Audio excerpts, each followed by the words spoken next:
Hi, my name's Amberlynn and I wanted to start a YouTube channel for weight loss. I see a lot of videos of other people doing it and it's so motivating and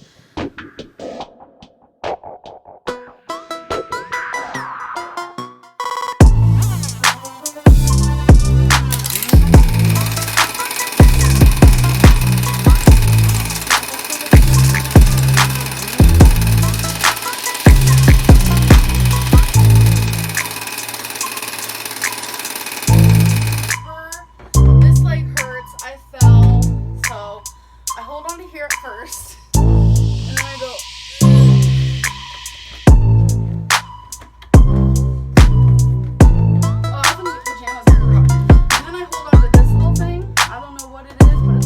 for the handrails when they put them up. and then there's a thing right here. So I do that.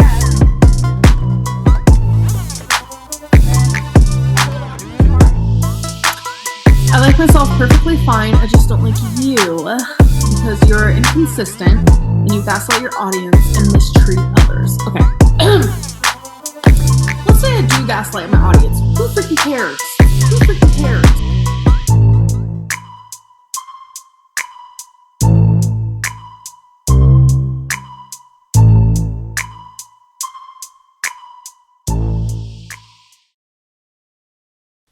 Hi guys, welcome to my video. Glad you made it here. So today we are going to talk about Amberlynn's progression or regression. But we are going to talk about how she changed from the girl when she started her channel to the girl she is today. This video is by no means a psychological analysis or anything like that. Yes, I am a psychology student and I cannot get out of my own shoes. Like, I will always be me and have my personal perspective, and I'll always see the world through that specific lens. So of course some psychological stuff will filter in there or here or wherever. But I just wanted to let you guys know that that's not the point of that video. I am also not going to talk about her childhood or anything like that. I just want to talk about the girl that's on YouTube that we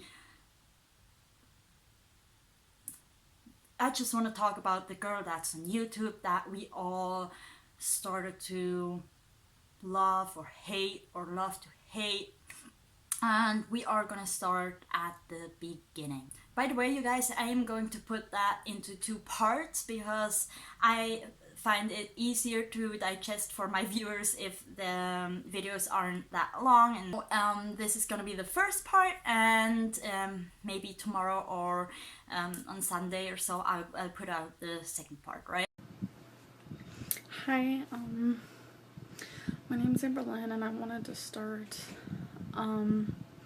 a YouTube channel for weight loss. I see a lot of videos of other people doing it and it's so motivating. And so the first video she put out was in late 2013, so she would have been 23 because she was born in 1999, December 27th.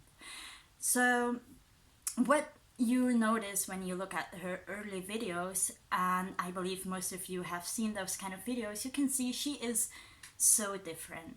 She is shy, she's timid, she is that young girl that's just talking about her issues and how she plans on solving those issues. She wants to embark on that health journey, and she wants to take us along. So far so good. So there's one thing I want you guys to keep in mind while listening to that somewhat crazy story of hers. From the beginning, when she just started out until today, there's one underlying intention or objective when it comes to her videos.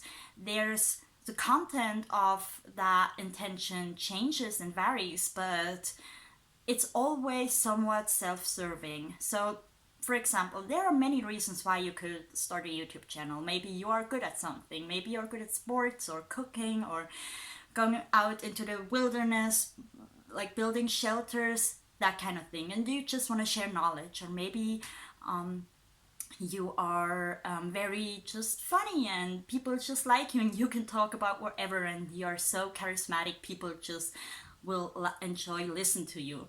Whatever it is, for Amberlynn, it's always been very self-centered and very self-serving. That's not a bad thing. Just that in it of itself, it's nothing to be ashamed of. It's not bad. It's a valid reason to start a YouTube channel. But I just want you guys to keep that in mind. So we start off with that 23-year-old young girl that just wants to change her health, and she wants to lose a couple of pounds. She's not that heavy. She's like 350 pounds, I believe. That's 150 kilos. It is clearly overweight, but it's nothing that's so unusual to us. We see people walking around with that kind of a BMI all the time. It's nothing that like disturbs us or makes us feel uncomfortable. It's just a normal kind of girl, and I think she's actually quite likable in these videos. But how did we get from that kind of Amberlynn to what we have now? Let's say I do gaslight my audience. Who freaking cares? You go through her videos from the early days and you keep on watching her, then you see a slow but sure shift in her personality and the way she talks, and I believe that's normal. It's normal to change in her 20s, to change throughout her YouTube career. I believe it's very normal that you get more and more comfortable around the camera. I think all of that is nothing very special or very concerning. But I believe what happened for Amberlynn was the lines started to blur. The lines between her persona and her real personality started to blur. And when I say persona, I don't mean that in a bad way, because we all have different personas. I have a persona I have at work, and I have a persona I have with my gym friends, and then I have a persona I have on YouTube. It's normal to have different personas. That's how we navigate through lives as human beings. It's a normal thing. But I believe for Amberlynn, since also we have to take in consideration that her brain was still developing, especially the frontal lobe, which is responsible for things such as planning, reasoning, interactions with other humans, social stuff, all that kind of stuff was still developing. And at the same time, she was more and more getting used to sharing stuff.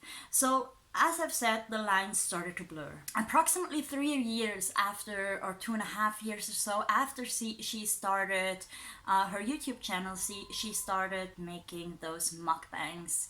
And that's where her YouTube channel really took off.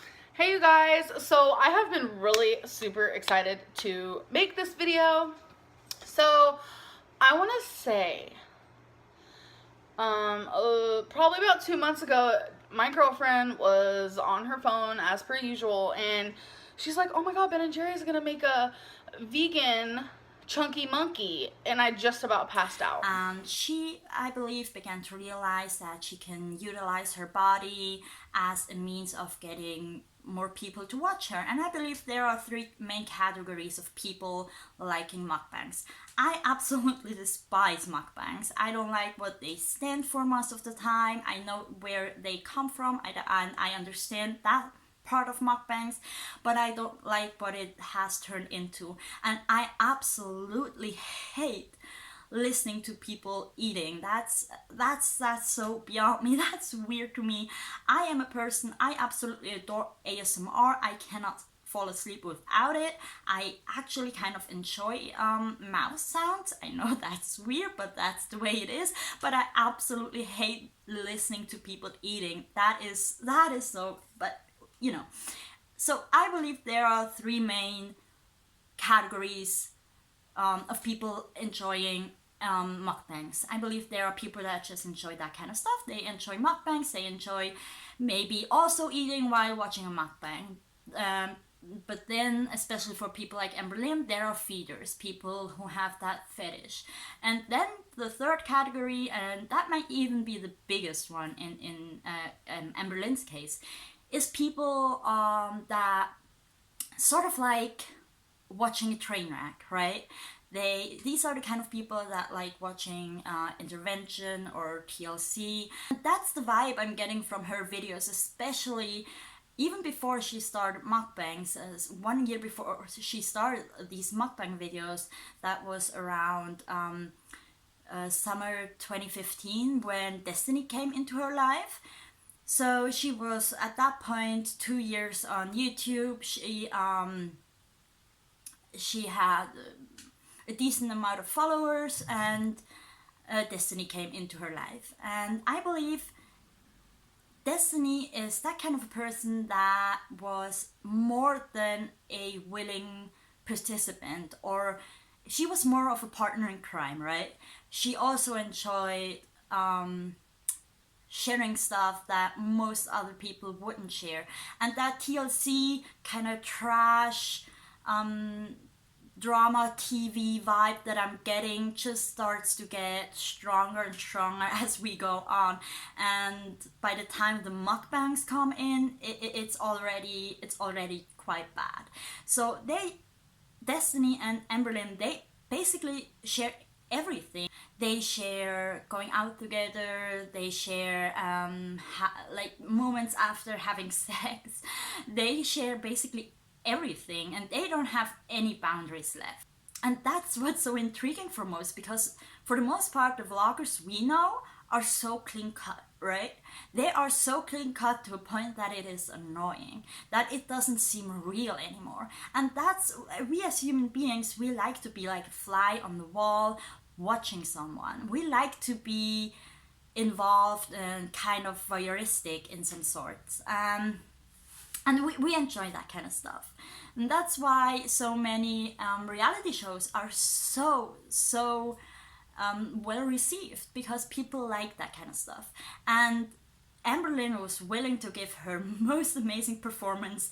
And the thing was, it wasn't a performance. For the most part, it was real, you guys. At that point, most of what she put out was real. I mean, she's not big on editing. She's not big on cutting like weird angles out or anything. It was real, it was raw, it was sort of a train wreck, and people loved it.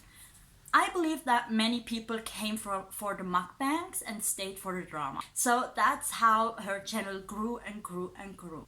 But then 2017 came around. And we all know that in the early weeks of 2017, Destiny broke up with Amberlynn. And as I've always said, that nothing ever happens in a vacuum. Nothing just happens just because. Everything has its roots and its origins, or as Trump would say, its oranges. I know that wasn't funny, but you know, everything has its causes, you know, action, reaction, that kind of stuff. And I believe that there was trouble in their relationship. Maybe there was cheating going on, you know, that's all alleged, we don't know. But I believe that there was stuff going on before, and that's why Destiny broke up with Amberlynn. And what's interesting is, I believe a couple of things happened around that time. I believe it's a very, very important time in her life that made her the person she is today. One of the things that happened was that she realized that she doesn't have to share everything, right? Because in the time before, as I've said, it was that TLC kind of vibe. They were sharing everything, and what can happen to us as human beings is that when we get so accustomed to sharing everything, that we feel as though that if we don't share something, it hasn't happened, right? So we can get addicted to the response we get from our viewers and from social media. And if something happens just in the privacy of my home between me and my partner, or maybe even I had a great morning by myself, and if I don't tweet about it or put it on Instagram, or in Amberlynn's case put it on YouTube, it hasn't happened. I don't get any feedback, and without feedback I cannot feel myself existing. And I believe she made the experience that the very intense feelings of a breakup, they exist whether or not people are watching. It doesn't matter. At the end of the day, she's in that herself, right? She is a human being absolutely by herself in her own life, regardless of what she puts out or doesn't put out. So I believe that she, for the first time in a long time, experienced herself as a human being, as a individual human being. And that would have been a very intense experience on top of the very intense experience of a breakup. And I also believe that she realized that she is the narrator, the star, the producer, the manager of her own show. That she is the one in control. That she is the one that decides what the narrative is. She can say and decide what she wants to put out. She's not the victim of a TV show that's gonna put like cameras in front of her face and are gonna be obnoxious and film everything. That's not the way it is. She is the one in control. And I believe that all of that, her past experiences with realizing what people are really interested in, which is her body and her eating and her unfiltered, true, weird TLC trash TV like persona, and the realization that at the end of the day she is a human being and she is alone in that in her life basically, and we all are at the end of the day, right? I mean, none of my viewers is gonna save me if I have trouble, right? Social media is just like the cherry on top, right? It's not what makes us. And I believe that she had these kinds of realizations, and they might not even have been conscious, but I believe that all of that combined created some weird stew of human dysfunction, which made Amberlynn become the Amberlynn we know today. And that's how far I want to go in this first video, because I just wanted to give you that first kind of inputs, and then we go on from there, from the early 2017 through today, and how she developed the persona she has now, and why we can observe that there are so many different Amberlynns on different platforms. And also interesting to discuss is how she more and more realized her own power of manipulation and deceit and being not quite truthful, and how she realized how she can utilize that for her own good. And I believe that she is smarter than most people think. I believe that she's more in control of what she does than most people would think. At the end of the day, she is responsible for what she does. But we are gonna talk about that in the second part, okay? So thank you for listening. If you like that video and if you want to see the second part, you might want to consider subscribing. Thanks to all the new subscribers. I see you guys. I am always very happy, and I always go to my boyfriend and say, I have a new subscriber, and he always laughs at me. He's like, yeah, you have like 70 subscribers. The people I watch on YouTube have like 500,000, and he laughs at me, but who cares? I love you guys. Thanks for subscribing, and thanks for all the future subscribers. I think the thing I like the most about the whole thing is talking to you guys, having that feeling of community. And yes, as always, thanks for watching, and I wish you a great day, and a great life and success at everything you do. And if you are going through anything, know that you're strong, that you're amazing, and you can get through anything. Have a good day. If you guys want to learn some juicy details about us, you better keep watching.